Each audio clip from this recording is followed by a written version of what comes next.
बिस्मिल्लाहिर्रहमानिर्रहीम।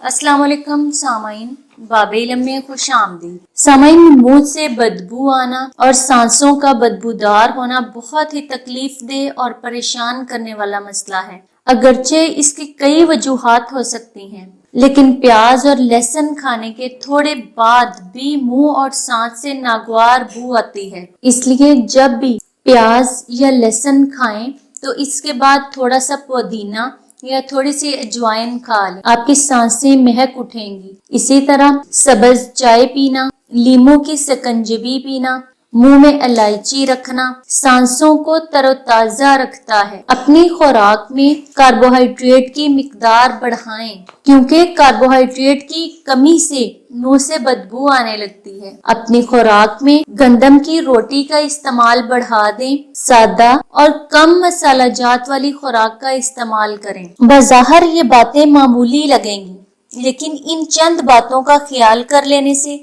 इंशाअल्लाह अज़्ज़वजल आपको मुंह और सांसों की बदबू का मसला कभी भी पेश नहीं आएगा। सामाइन, बाब इल्म पर नए हैं तो सब्सक्राइब करें और साथ दिए गए बेल आइकन को प्रेस कर लें। वीडियो अच्छी लगे तो लाइक कर दें और ये मुफीद मालूमात अपने तमाम चाहने वालों के साथ शेयर करें। कमेंट बॉक्स में अपनी राय का इजहार जरूर करें।